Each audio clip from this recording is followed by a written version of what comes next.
Hello बच्चों, let's read the question. The question says couplet represent the choice made between two opposite option which results in. तो आप हमसे question में बोला गया कि कपलेट क्या रिप्रेजेंट करता है, चॉइस रिप्रेजेंट करता है, जो हमने दो अपोजिट ऑप्शन के बीच में ली है, जिसका रिजल्ट क्या होता है हमें अब यही बताना है. तो हमारे क्वेश्चन स्टार्ट करते हैं. सबसे पहले हम क्वेश्चन को सॉल्व करने का की कॉन्सेप्ट देखेंगे.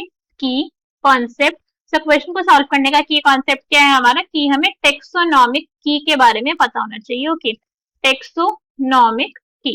अगर हमें पता है कि टेक्सोनॉमिक की क्या होती है तो हम हमारे क्वेश्चन को इजीली सॉल्व कर सकते हैं. अगर हम टेक्सोनॉमिक की बात करें तो की अपने आप में क्या है, this is a basically a device, एक मेथड है, एक अप्रोच है जिसको हमें क्या करें, जिससे हमें टेक्सोनॉमी करने में हेल्प मिल रही है.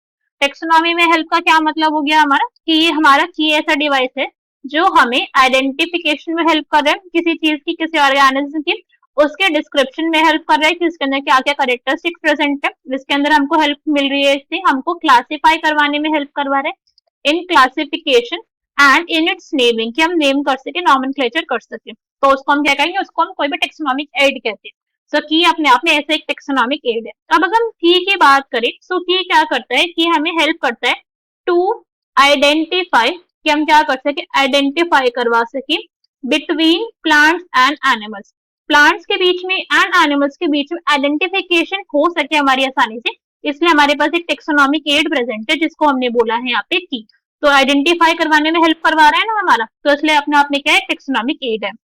अब जो ये की होता है, प्लांट्स को और एनिमल्स को जो हमें आइडेंटिफाई करवा रहा है, इसकी वजह जो होती है यहाँ पे, जो हमारा पर्पस होता है, बोल सकते हो, जिसका बेसिस होता है, इसका बेस्ड होता है ये, बेस्ड अपॉन कॉन्ट्रास्टिंग कैरेक्टरिस्टिक्स. किसके ऊपर बेस्ड है ये, कॉन्ट्रास्टिंग पेयर ऑफ कैरेक्टरिस्टिक्स. मतलब यहाँ पे दो हमारी स्टेटमेंट्स होती है जो कैसी होती है, आपस में कॉन्ट्रास्टिंग स्टेटमेंट्स होती हैं. ये दोनों की दोनों, मतलब एक हाँ है एक ना है, इस टाइप की स्टेटमेंट है.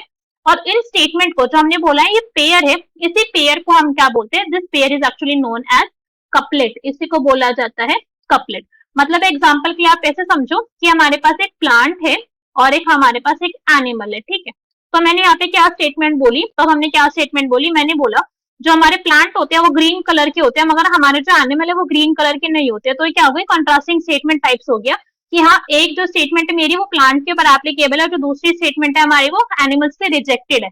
तो मैंने प्लांट के केस के अंदर एक स्टेटमेंट को एक्सेप्ट कर लिया कि हाँ भाई ठीक है, ये वाली स्टेटमेंट प्लांट के केस में ठीक है, प्लांट हमारे ग्रीन होते हैं. मगर क्या मेरे सारे एनिमल्स ग्रीन होते हैं, तो नहीं होते. अगर मैं स्पेसिफिकली किसी एनिमल की बात करूँ, मैं डॉग की बात करूँ कि क्या डॉग ग्रीन है, तो मैं बोलूंगी डॉग ग्रीन नहीं है, तो उस टाइम में मैं क्या कर दूंगी, मेरी स्टेटमेंट को मैं रिजेक्ट कर दूंगी. तो कुछ इस टाइप से जो है वो की फंक्शनिंग होती है. अब यहाँ पे जो मैंने बोला कि कॉन्ट्रास्टिंग पेयर प्रेजेंट होते हैं और उस पेयर को हम कपलेट कह रहे हैं, और इसी पेयर की, अब पेयर है तो दो यहाँ पे हमारे सेंटेंस होंगे, है ना. स्टेटमेंट हमारी क्या होती है, स्टेटमेंट जो है हमारे पास दो स्टेटमेंट है. तो अगर मैं एक स्टेटमेंट की बात करूं, वन स्टेटमेंट है और दो स्टेटमेंट है, तो अगर एक स्टेटमेंट की बात करी जाएगी तो उस एक स्टेटमेंट को हम बोलते हैं लीड. उसको हम क्या बोलते हैं, उसको लीड बोला जाता है. और इसकी हेल्प से हम क्या करते हैं, हमारे टेक्सोनॉमी में हमें हेल्प मिलती है आइडेंटिफिकेशन ऑफ प्लांट्स की और आइडेंटिफिकेशन ऑफ एनिमल्स की. सिंपल सी अप्रोच होती है हमारी, बहुत कॉम्प्लिकेटेड अप्रोच नहीं, but it is helpful to us. हमारे ऑप्शन रीड करते हैं. First is rejection of both the option. नहीं, दोनों रिजेक्ट नहीं करना चाहते, एक को रिजेक्ट करेंगे. Next is acceptance of both. ये भी गलत हो गया. आइदर एक्सेप्टेंस और rejection of both the option. नहीं, दोनों को ना ही हम एक्सेप्ट कर सकते हैं और दोनों को ना ही हम रिजेक्ट कर सकते हैं. एक एक्सेप्ट होगा, एक रिजेक्ट होगा. Next is acceptance of only one and rejection of the other. तो ये हो गया हमारा correct answer. So correct answer for the question is option number D. I hope you understood the explanation well. Best of luck. Thank you.